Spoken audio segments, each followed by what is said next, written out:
Welcome back to our kitchen. Today, we're keeping it simple with a homemade vegetable stock that needs just a few basic ingredients. Let's dive in and bring flavor to your meals. For this recipe, we're gonna start off by chopping our vegetables. I don't really wanna say chopping because this would be more of chopping. As you can see, this is a dice. You're not gonna make a dice for a stock. You're going to make a rough cut. And all rough cut is you're just gonna cut the onion in half, then you're gonna quarter that half. You can see all these layers because all these vegetables are just gonna be strained out and you're just gonna be left with the liquid, which is gonna be your vegetable stock. So just cut off the root, not literally cut this far in. Just cut off the edge of the root because you don't wanna have this thing in your stock. Then you're just gonna quarter it. And there you go, it's simple. Doesn't require any fancy cutting, just cutting it in quarters. Now let's cut our celery. This doesn't require any fancy cut either. Again, it's all gonna get strained out. Just gonna take a few stalks. The recipe doesn't really require exact things because just a vegetable stock. It's not complicated. You can use about 4 stalks of celery. Always remember to wash your celery because as you can see here, all plants are grown in the dirt, obviously. But celery always gets dirt inside the stalks. You can see there's a lot of dirt here. So I'm gonna go rinse these off. And now we're back. So we're just gonna cut off the ends of the celery, discard this, cut off the white part, and you're just gonna rough chop these, just like the onions. Don't have to be small. You actually don't want them small because then it's gonna be harder to get them out of that stalk. All you want is like about 1 inch pieces. Nothing special. I'm gonna set these to the side. Now we're gonna cut our carrots. Same thing with the celery. Wash these and rough chop them. I'm using about 4 to 5 carrots. All right, our vegetables are chopped. Now let's saute them. To a medium pot, we're gonna add just a little bit of neutral oil. You can use any neutral oil you choose. I'm using avocado oil. You really wanna make sure you don't add too much oil into this because eventually we're gonna add water. And if you have way too much oil in here, you're gonna have a huge mess on your hand.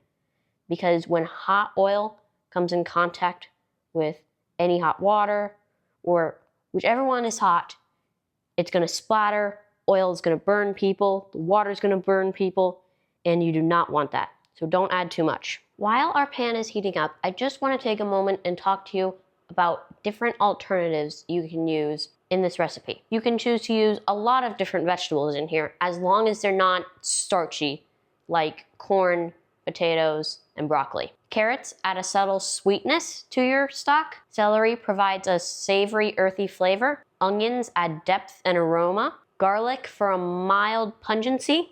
Or you can use leeks, which are similar to onions, but they're milder and sweeter. Bell peppers to add a bit of brightness. Mushrooms to bring an earthy flavor. Tomatoes to bring acidity and richness. Green onions for a lighter and fresher onion flavor. Parsley stems to bring an herb-like flavor.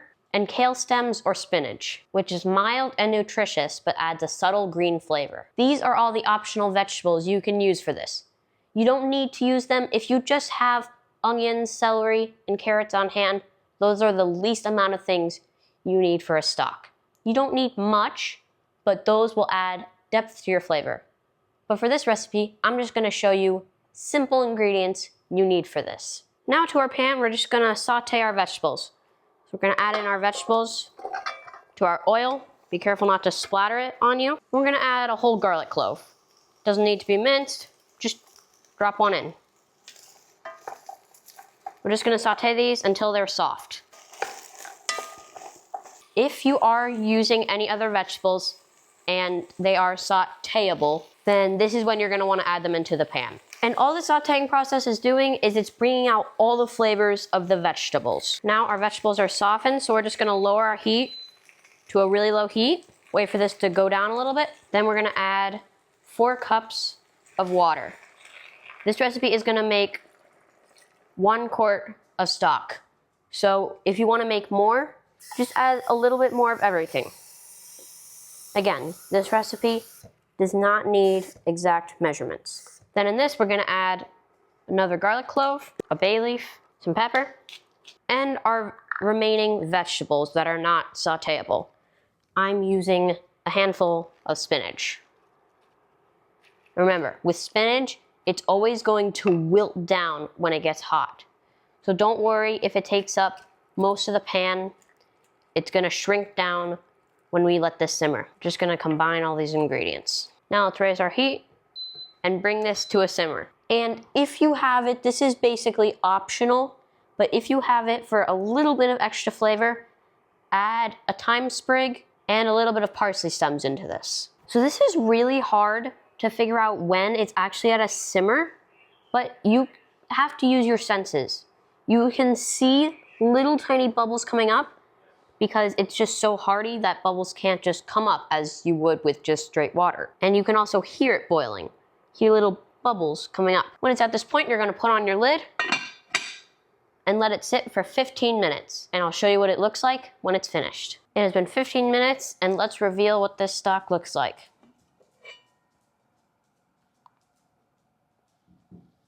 Now I'm gonna bring in an extra pair of helping hands to help me strain this. And with the assistance of my dad, he's gonna strain this for me. All you're gonna do is use any mesh strainer, get it into a bowl, and put it back into the pan.